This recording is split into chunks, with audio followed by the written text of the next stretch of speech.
अनुप्रिया, पहले तो मैं परिवारवाद के क्लब में आपका स्वागत करता हूं, क्योंकि आज ऑफिशियली आधिकारिक तौर पर सरकार में आपके नेता नीतीश कुमार के बेटे निशांत कुमार की एंट्री हो गई है। स्वागत स्वीकार करेंगी या नहीं अनुप्रिया? निशांत जी को नेतृत्व करने का मौका मिला है, इस बात का मैं स्वागत का मैं स्वीकार करूंगी, लेकिन परिवारवाद का आरोप हम पे लगे और मैं इसको जस्टिफाई भी कर लूंगी और एक्सप्लेन भी कर सकती हूँ कि यह सही नहीं है। ये शब्द नहीं चस्पा जाएगा निशांत जी पे। अगर ऐसा होता तो हम डिप्टी सीएम का पद ले सकते थे, ऐसा होता तो हम नीतीश कुमार जी की जगह पे निशांत जी को मुख्यमंत्री बनाते और इतनी देरी नहीं करते, क्योंकि आपने देखा होगा कि हमारे यहाँ डिप्टी सीएम और सीएम की जो घोषणा बहुत पहले हो गई थी और शायद आपने भी अपने खबरों में चलाया होगा कि लगातार निशांत जी के नामों की चर्चा हो रही थी। उनसे सच कहा जाए, मैं सच कहूंगी क्योंकि झूठ बोलना हमारे राजनीतिक जो हमारी पार्टी है उसमें है भी नहीं।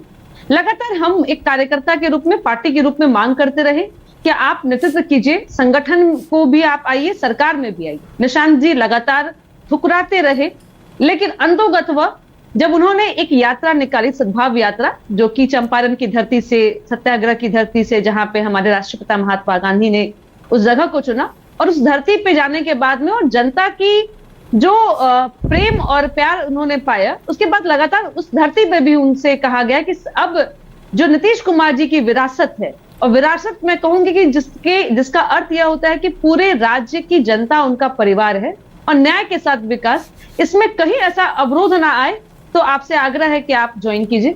मैं तो कहूंगी कि कार्यकर्ता के रूप में तो बहुत देरी कर दी सर। ठीक है, तो अब ये बताइए, ये विपक्ष आरोप लगा रहा है कि आप बेईमानी से चुनाव जीतते हैं। बिहार वाला भी वो कह रहे हैं बेईमानी से जीते हैं आप बेईमानी वाली सरकार चला रहे हैं बिहार में। जवाब दीजिए। मुझसे पहले विपक्ष के कई प्रवक्ता अपनी बातों को रख रहे थे और सपा की प्रवक्ता को भी मैं सुन रही थी।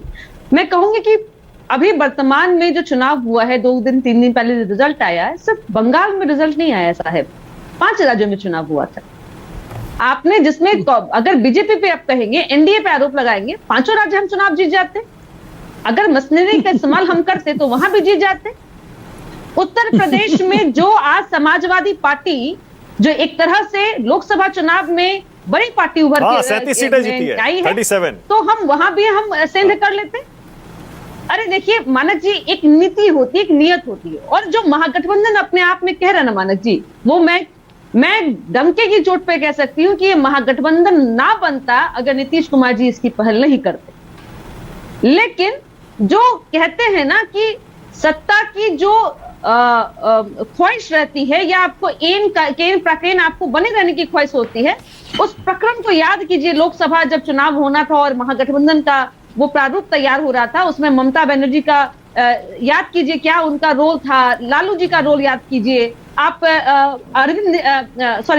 सीएम दिल्ली के सीएम का रोल याद कीजिए। कैसे उन्होंने बहुत अलग अलग रूप उन्होंने दिखाया, महागठबंधन को एक होने नहीं दिया। और वही महागठबंधन जो बिखरी है पूरे देश में, वो एक दूसरे पे आरोप लगाते रहे। चुनाव में भी आप देखिए ना, पूछिए ना, कांग्रेस की प्रवक्ता बताएंगी कहां वो ममता बनर्जी के साथ में चुनाव लड़ रही थी। वो तो कह रही थी कि ममता जी हिटलर है, वो बहुत ही अन्याय करती हैं, उनको तो नहीं रहना चाहिए।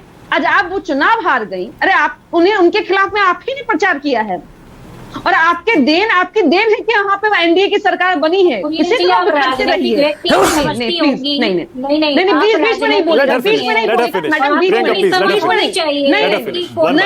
नहीं, प्रियंका जी नहीं। अनुप्रिया को बात पूरी करने दीजिए। मैं कांग्रेस के कार्यालय में नहीं हूँ, इसलिए आप बीच में टोका टिकी नहीं। ये मैं मानक जी के मंच मैडम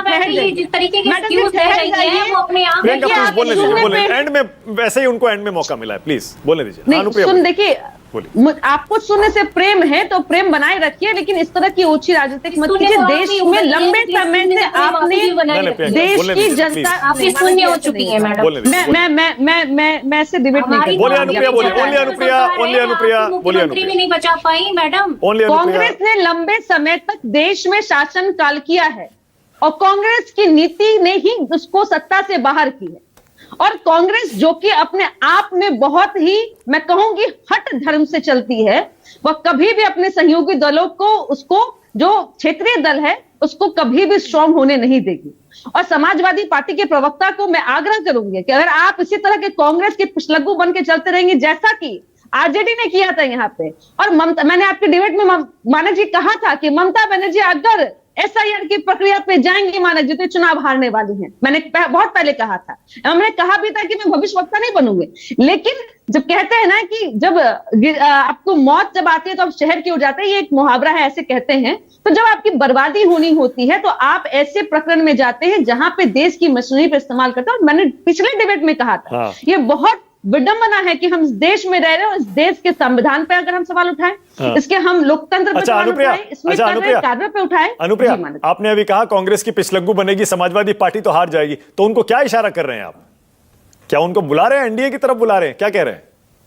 नहीं, देखिए ये तो निश्चित तौर पे ये समाजवादी पार्टी को चुनना होगा। रहा कि देखिए एनडीए जो है वर्तमान में बहुत मजबूत स्थिति में है, चाहे वो बिहार में हो, चाहे जहां पे भी हो। मैं बुला नहीं रही हूँ, मैं सचेत कर रही हूँ। और जैसा कि मैंने अकेले लड़िए, अकेले लड़िए, मतलब अकेले चुनाव लड़िए कांग्रेस के, क्योंकि कांग्रेस, मैंने पूरे बिहार में राहुल गांधी जी की यात्रा को मैंने कहा था कि ये देश बचाओ यात्रा नहीं थी, ये कांग्रेस बचाओ यात्रा थी। ठीक है, ओके, ऑलराइट। विनोद अग्निहोत्री, लगातार जितनी राजनीतिक दल है उनके साथ अनुप्रिया, एक सेकंड प्लीज, अब रुकिएगा जरा, अब रुकिएगा।